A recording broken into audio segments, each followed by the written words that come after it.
Tirpitz was the second of two Bismarck-class battleships built for Nazi Germany's Kriegsmarine Navy, prior to and during the Second World War. Named after Grand Admiral Alfred von Tirpitz, the architect of the Kaiserliche Marine, Imperial Navy, the ship was laid down at the Kriegsmarinewerft Wilhelmshaven in November 1936 and her hull was launched 2.5 years later. Work was completed in February 1941, when she was commissioned into the German fleet. Like her sister ship Bismarck, Tirpitz was armed with a main battery of 8 38 cm, 15 in guns and 4 twin turrets.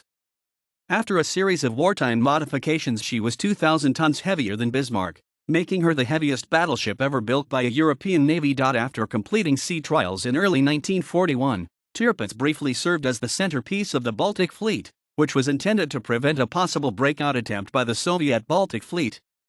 In early 1942, the ship sailed to Norway to act as a deterrent against an Allied invasion. While stationed in Norway, Tirpitz was also intended to be used to intercept Allied convoys to the Soviet Union, and 2 such missions were attempted in 1942. This was the only feasible role for her, since the St Nazaire Raid had made operations against the Atlantic convoy lanes too risky. Tirpitz acted as a fleet in being, forcing the British Royal Navy to retain significant naval forces in the area to contain the battleship. In September 1943, Tirpitz, along with the battleship Scharnhorst, bombarded Allied positions on Spitzbergen, the only time the ship used her main battery in an offensive role. Shortly thereafter, the ship was damaged in an attack by British mini-submarines and subsequently subjected to a series of large-scale air raids. On November 12, 1944, British Lancaster bombers equipped with 12,000-pound, 5,400 kilograms, Tallboy bombs scored 2 direct hits and a near miss which caused the ship to capsize rapidly. A deck fire spread to the ammunition magazine for one of the main battery turrets, which caused a large explosion. Figures for the number of men killed in the attack range from 950 to 1,204. Between 1948 and 1957, the wreck was broken up by a joint Norwegian and German salvage operation. The 2 Bismarck-class battleships were designed in the mid-1930s by the German Kriegsmarine as a counter to French naval expansion, specifically the 2 Richelieu-class battleships France had started in 1935. Laid down after the signing of the Anglo-German Naval Agreement of 1935, Tirpitz and her sister Bismarck were nominally within the 35,000 long-ton, 36,000 t, limit imposed by the Washington regime that governed battleship construction in the interwar period. The ship secretly exceeded the figure by a wide margin, though before either vessel was completed, the international treaty system had fallen apart following Japan's withdrawal in 1937, allowing signatories to invoke an escalator clause that permitted displacements as high as 45,000 long tons, 46,000 t. Tirpitz displaced 42,900 t, 42,200 long tons, as built, and 52,600 t, 51,800 long tons, fully loaded, with a length of 251 m, 823 feet 6 in, a beam of 36 m, 118 feet 1 in, and a maximum draft of 10.60 m, 34 feet 9 in. Her standard crew numbered 103 officers and 1,962 enlisted men. During the war this was increased to 108 officers and 2,500 men. She was powered by 3 Brown, Bovary and CIE geared steam turbines, each driving a screw propeller, with steam provided by 12 oil-fired Wagner superheated water tube boilers. Her propulsion system developed a total of 163,023 PS, 160,793 shop, 119,903 kilowatts, and yielded a maximum speed of 30.8 knots, 57.0 kilometers per hour, 35.4 miles per hour. On speed trials. She was armed with 8 38 cm SKC/34L/52 guns arranged in 4 twin-gun turrets, 2 super-firing turrets forward, Anton and Bruno, and 2 aft, Caesar and Dora. Her secondary armament consisted of 12 15 cm L/55 guns, 16 10.5 cm L/65 and 16 3.7 cm, 1.5 N, L/83, and initially 12 2 cm, 0.79 in, C/30 anti-aircraft guns. The number of 2 cm guns was eventually increased to 58. After 1942, 8 53.3 cm, 21 in, above-water torpedo tubes were installed in 2 quadruple mounts, one mount on each side of the ship. As built, Tirpitz was equipped with Model 23 search radars mounted on the forward, foretop, and rear rangefinders. These were later replaced with Model 27 and then Model 26 radars, which had a larger antenna array. A Model 30 radar, known as the Hohenschwingel, was mounted in 1944 in her topmast, and a Model 213 Würzburg fire control radar was added on her stern. 10.5 cm, 4.1 in, flag rangefinders. The ship's main belt was 320 mm, 13 in, thick and was covered by a pair of upper and main armored decks that were 50 mm, 2 in, and 100 to 120 mm, 3.9 to 4.7 in, thick, respectively. The 38 cm turrets were protected by 360 mm, 14 in, thick faces and 220 mm, 8.7 in, thick sides. Tirpitz was ordered as Ersatz Schleswig-Holstein as a replacement for the old pre-dreadnought Schleswig-Holstein, under the contract name G. The Kriegsmarinewerft shipyard in Wilhelmshaven was awarded the contract, where the keel was laid on October 20, 1936. The hull was launched on April 1, 1939. During the elaborate ceremonies, the ship was christened by Ilse von Hessel, the daughter of Admiral Alfred von Tirpitz, the ship's namesake. Adolf von Troffe, a former admiral in the Imperial German Navy, spoke at the ship's launching, which was also attended by Adolf Hitler. Fitting out work was completed by February 1941. British bombers repeatedly attacked the harbor in which the ship was being built. No bombs struck Tirpitz, but the attacks slowed construction work. Tirpitz was commissioned into the fleet on February 25 for sea trials, which were conducted in the Baltic. After sea trials, Tirpitz was stationed in Kiel and performed intensive training in the Baltic. While the ship was in Kiel, Germany invaded the Soviet Union. A temporary Baltic fleet was created to prevent the breakout of the Soviet fleet based in Leningrad. Tirpitz was briefly made the flagship of the squadron, which consisted of the heavy cruiser Admiral Scheer, the light cruisers Köln, Nuremberg, Leipzig, and Emden, several destroyers, and 2 flotillas of minesweepers. The Baltic Fleet, under the command of Vice Admiral Otto Ciliax, patrolled off the Åland Islands from 23 to September 26, 1941, after which the unit was disbanded and Tirpitz resumed training. During the training period, Tirpitz tested her primary and secondary guns on the old pre-dreadnought battleship Hessen, which had been converted into a radio-controlled target ship. The British Royal Air Force, RAF, continued to launch unsuccessful bombing raids on Tirpitz while she was stationed in Kiel. Grand Admiral Erich Raeder, the commander of the Kriegsmarine, proposed on November 13 that Tirpitz be deployed to Norway. The ship would be able to attack convoys bound for the Soviet Union, and act as a fleet in being to tie down British naval assets and deter an Allied invasion of Norway. Hitler, who had forbidden an Atlantic sortie after the loss of Bismarck, agreed to the proposal.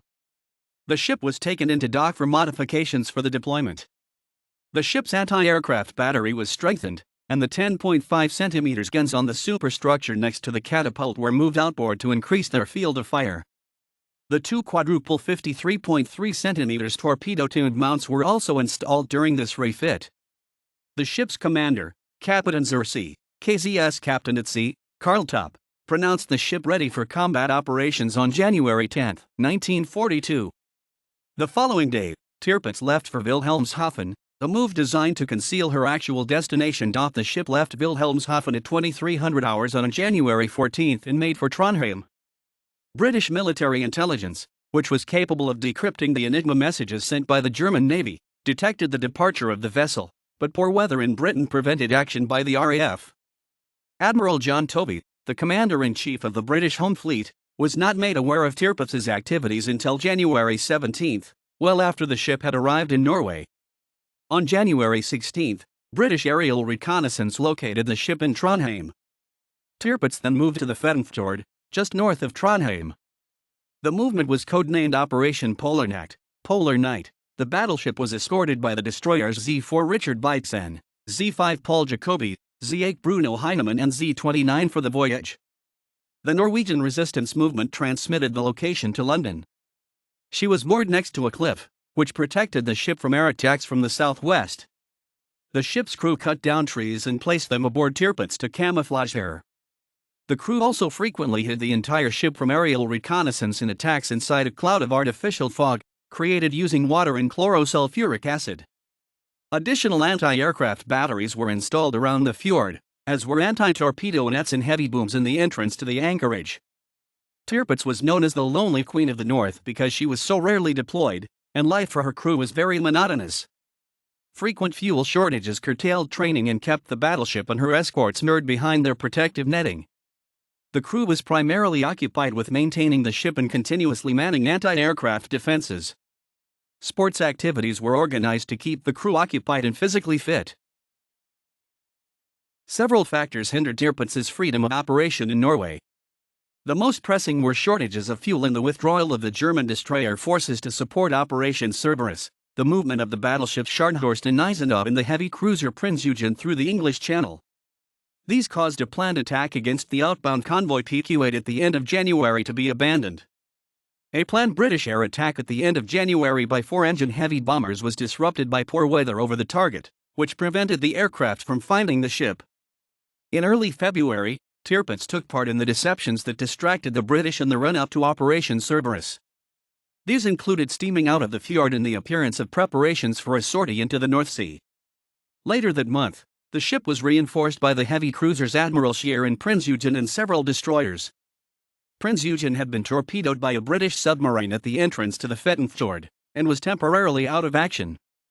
In March 1942, Tirpitz and Admiral Scheer, along with the destroyers Z-14 Friedrich N., Z-5 Paul Jacobi, Z-7 Hermann Schoenemann and Z-25 and a pair of torpedo boats, were intended to attack the homebound convoy QP-8 and the outbound convoy PQ-12 as part of Unternehmen Sportpalast, Operation Sports Palace.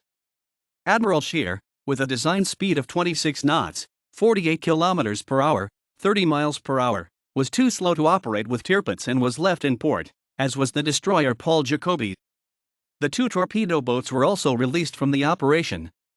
On March 5, Luftwaffe reconnaissance aircraft spotted PQ-12 near Jan Mayen Island. The reconnaissance failed to note the battleship HMS Duke of York or the battlecruiser HMS Renown, both of which were escorting the convoy, along with 4 destroyers. Unknown to the Germans, Admiral Tovey was providing distant support to the convoys with the battleship HMS King George V, the aircraft carrier HMS Victorious, the heavy cruiser HMS Merrick, and 6 destroyers. Enigma intercepts again forewarned the British of Tirpitz's attack, which allowed them to reroute the convoys. Admiral Tovey attempted to pursue Tirpitz on March 9, but Admiral Otto Ciliax, the commander of the German squadron, had decided to return to port the previous evening.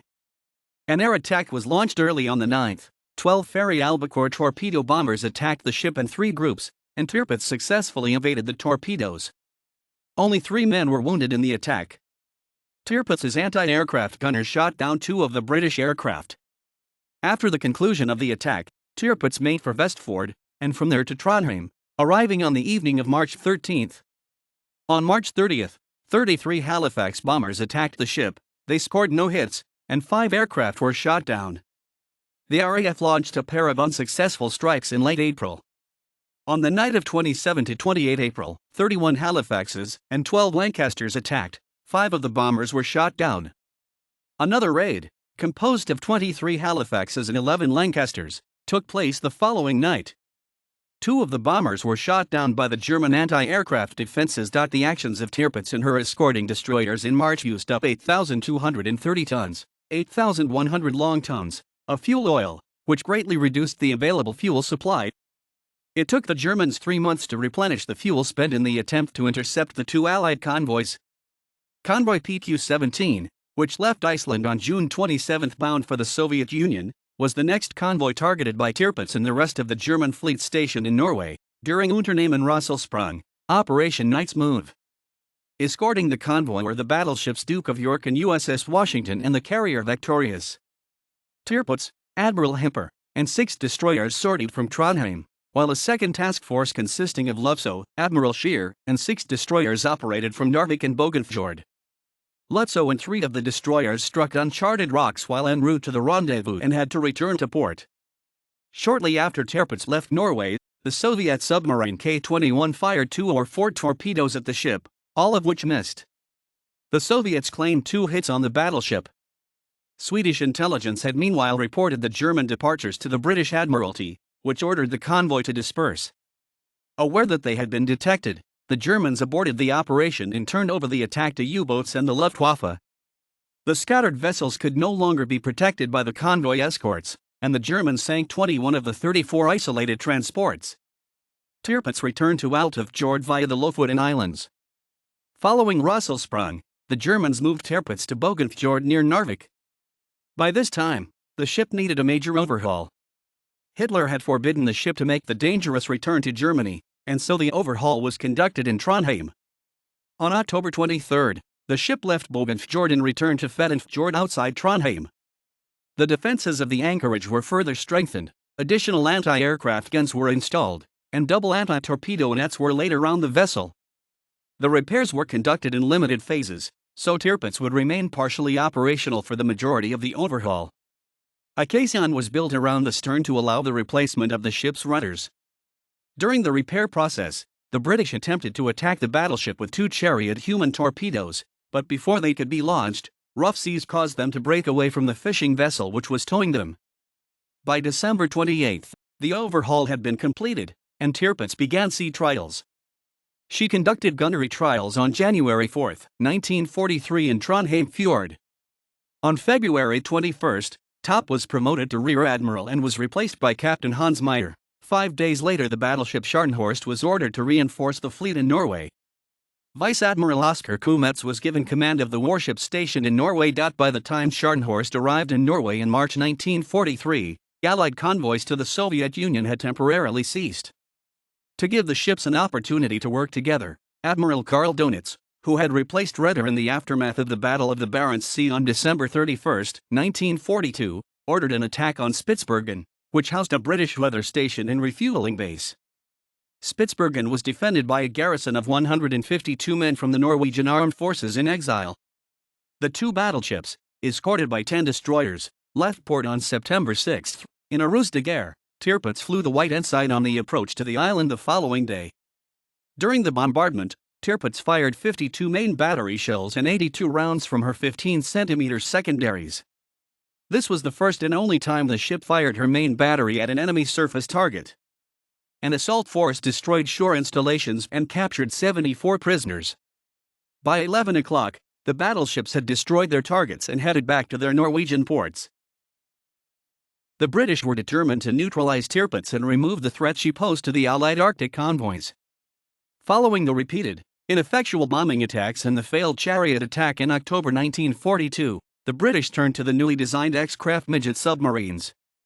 The planned attack, Operation Source, included attacks on Tirpitz, Scharnhorst, and Lutzow. The X-craft were towed by large submarines to their destinations, where they could slip under anti-torpedo nets and each drop 2 powerful 2-ton mines onto the seabed under the target. 10 vessels were assigned to the operation, scheduled for 20 to 25 September 1943. Only 8 of them reached Kafjord in Norway for the attack, which began early on September 22.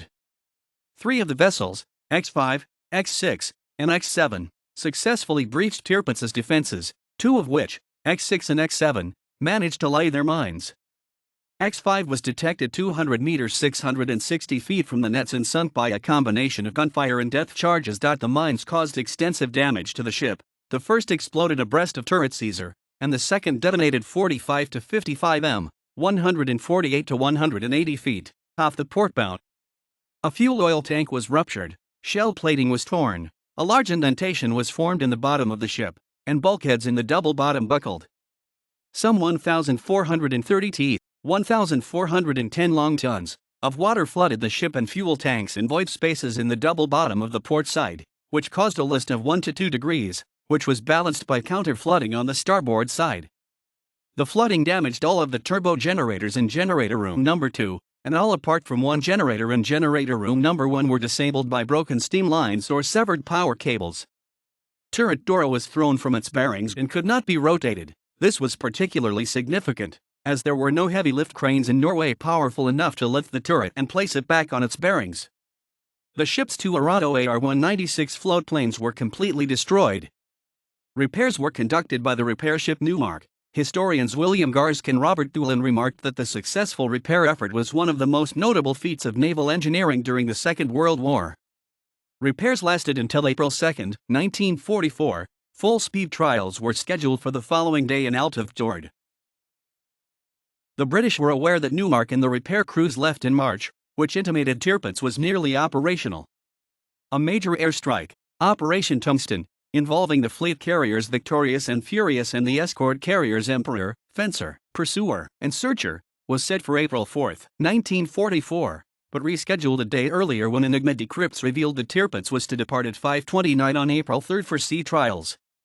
The attack consisted of 40 Barracuda dive bombers carrying 1,600-pound, 730 kilograms, armor-piercing bombs and 40 escorting fighters in 2 waves, scoring 15 direct hits and 2 near misses. The aircraft achieved surprise, and only one was lost in the first wave. It took 12 to 14 minutes for all of Tirpitz's anti-aircraft batteries to be fully manned. The first wave struck at 5:29, as tugs were preparing to assist the ship out of her mooring. The second wave arrived over the target an hour later, shortly after 6:30. Despite the alertness of the German anti-aircraft gunners, only one other bomber was shot down. The airstrikes did not penetrate the main armor but nonetheless caused significant damage to the ship's superstructure and inflicted serious casualties. William Garskin and Robert Doolin report the attack killed 122 men and wounded 316 others, while Hildebrand, Rohr, and Steinmetz report 132 fatalities and 270 wounded men, including the ship's commander, KZS Hans Meyer. 2 of the 15-centimeter turrets were destroyed by bombs, and both AR-196 floatplanes were destroyed. Several of the bomb hits caused serious fires aboard the ship. Concussive shock disabled the starboard turbine engine, and salt water used to fight the fires reached the boilers and contaminated the feed water. Some 2,000 long tons of water flooded the ship, primarily through the 2 holes in the side shell created by shell splinters from near misses. Water used to fight the fires also contributed to the flooding. Donitz ordered the ship be repaired, regardless of the cost, despite the fact that he understood Tirpitz could no longer be used in a surface action because of insufficient fighter support. Repair work began in early May. Destroyers ferried important equipment and workers from Kiel to Alfred over the span of 3 days. By June 2, the ship was again able to steam under her own power, and by the end of the month gunnery trials were possible. During the repair process, the 15-centimeter guns were modified to allow their use against aircraft, and specially fused 38-centimeter shells for barrage anti-aircraft fire were supplied. A series of carrier strikes was planned over the next 3 months, but bad weather forced their cancellation. A repeat of Operation Tungsten, codenamed Operation Planet, was scheduled for April 24. Operation Brawn, which was to have been carried out by 27 bombers and 36 fighters from Victorious and Furious, was to have taken place on May 15, and Operation Tiger Claw was intended for May 28. Victorious and Furious were joined by Indefatigable for Operation Mascot, which was to have been carried out on July 17 by 62 bombers and 30 fighters. In late August the weather improved, allowing the Goodwood series of attacks. Operations Goodwood I and II were launched on August 22, a carrier force consisting of the fleet carriers Furious, Indefatigable, and Formidable and the escort carriers Nabob and Trumpeter launched a total of 38 bombers and 43 escort fighters between the 2 raids. The attacks failed to inflict any damage on Tirpitz, and 3 of the attacking aircraft were shot down. Goodwood III followed on August 24, composed of aircraft from the fleet carriers only. 48 bombers and 29 fighters attacked the ship and scored 2 hits which caused minor damage. 1. A 1,600-pound bomb penetrated the upper and lower armor decks and came to rest in the number 4 switchboard room. Its fuse had been damaged and the bomb did not detonate. The second, a 500-pound, 230 kilograms, bomb, exploded causing superficial damage. 6 planes were shot down in the attack. Goodwood IV followed on the 29th, with 34 bombers and 25 fighters from Formidable and Indefatigable. Heavy fog prevented any hits from being scored. Tirpitz's gunners shot down 1 Firefly and a Corsair. The battleship expended 54 rounds from her main guns, 161 from the 15-centimeter guns and up to 20% of her light anti-aircraft ammunition. The ineffectiveness of the great majority of the strikes launched by the Fleet Air Arm in mid-1944 led to the task of Tirpitz's destruction being transferred to the RAF's No. 5 Group. The RAF used Lancaster bombers to carry 6 short-ton, 5.4T, Tallboy bombs to penetrate the ship's heavy armor. The first attack, Operation Paravane, took place on September 15, 1944, operating from a forward base at Yegednik in Russia. 23 Lancasters, 17 each carrying 1 Tallboy and 6 each carrying 12 JW mines, scored a single hit on the ship's bow. The Tallboy penetrated the ship, exited the keel, and exploded in the bottom of the fjord. 800 to 1,000 t, 790 to 980 long tons, of water flooded the bow and caused a serious increase in trim forward. The ship was rendered unseaworthy and was limited to 8 to 10 knots, 15 to 19 kilometers per hour, 9.2 to 11.5 miles per hour. Concussive shock caused severe damage to fire control equipment. The damage persuaded the naval command to repair the ship for use only as a floating gun battery. Repair work was estimated to take 9 months, but patching of the hulls could be effected within a few weeks, allowing Tirpitz to be moved further south to Tromsø. On October 15, the ship made the 200 nmi, 370 kilometers, 230 miles, trip to Tromsø under her own power. The last voyage of her career. The RAF made a second attempt on October 29, after the ship was moored off Hakoya Island outside Tromsø. 32 Lancasters attacked the ship with Tallboys during Operation Obviate. As on Operation Paravane, No. 9 Squadron and No. 617 Squadron carried out the attack together, which resulted in only one near miss, partially the result of bad weather over the target. The underwater explosion damaged the port rotor and shaft and caused some flooding. Tirpitz's 38 cm fragmentation shells proved ineffective in countering the high-level bombers. One aircraft was damaged by ground-based anti-aircraft guns. Following the attack, the ship's anchorage was significantly improved. A large sandbank was constructed under and around the ship to prevent her from capsizing, and anti-torpedo nets were installed. Tirpitz retained a 1-degree list to port from earlier damage, and this was not corrected by counter-flooding to retain as much reserve buoyancy as possible. The ship was also prepared for her role as a floating artillery platform. Fuel was limited to what was necessary to power the turbo generators, and the crew was reduced to 1,600 officers and enlisted men. Operation Catechism, the final British attack on Tirpitz, took place on November 12, 1944. The ship again used her 38 cm guns against the bombers, which approached the battleship at 9:35. Tirpitz's main guns forced the bombers to disperse temporarily, but could not break up the attack. A force of 32 Lancasters from NOS 9 and 617 squadrons dropped 29 Tallboys on the ship, with 2 direct hits and 1 near miss. Several other bombs landed within the anti-torpedo net barrier and caused significant cratering of the seabed. This removed much of the sandbank that had been constructed to prevent the ship from capsizing. One bomb penetrated the ship's deck between turrets Anton and Bruno but failed to explode. A second hit amidships between the aircraft catapult and the funnel and caused severe damage. A very large hole was blown in the ship's side and bottom. The entire section of belt armor abreast of the bomb hit was completely destroyed. A third bomb may have struck the port side of turret Caesar dock. The amidships hit caused significant flooding and quickly increased the port list to between 15 and 20 degrees. In 10 minutes the list increased to 30 to 40 degrees, and the captain issued the order to abandon ship. The list increased to 60 degrees by 9:50. This appeared to stabilize temporarily. 8 minutes later, a large explosion rocked turret Caesar. The turret roof and part of the rotating structure were thrown 25 meters 82 feet into the air and into a group of men swimming to shore, crushing them.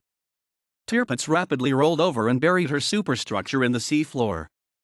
In the aftermath of the attack, 82 men trapped in the upturned hull were rescued by cutting through the exposed bottom. Figures for the death toll vary from approximately 950 to 1,204. Approximately 200 survivors of the sinking were transferred to the heavy cruiser Lotso in January 1945. The performance of the Luftwaffe in the defense of Tirpitz was heavily criticized after her loss. Major Heinrich Köhler, the commander of 3/Jagdgeschwader 5, 3rd Group of the 5th Fighter Wing, was blamed for the Luftwaffe's failure to intercept the British bombers. He was court-martialed in Oslo and threatened with the death penalty. Evidence was presented that his unit had failed to help the Kriegsmarine when requested. He was sentenced to 3 years in prison, but was released after a month, demoted, and reassigned to an Mi-262 fighter squadron in Germany. Köhler was exonerated by further investigations which concluded poor communication between the Kriegsmarine and the Luftwaffe had caused the fiasco. The air crews had not been informed that Tirpitz had been moved off Hakoya 2 weeks before the attack. The wreck of Tirpitz remained in place until after the war, when a joint German-Norwegian company began salvage operations. Work lasted from 1948 until 1957. Fragments of the ship were sold by a Norwegian company. Ludovic Kennedy wrote in his history of the vessel that she lived an invalid's life and died a cripple's death.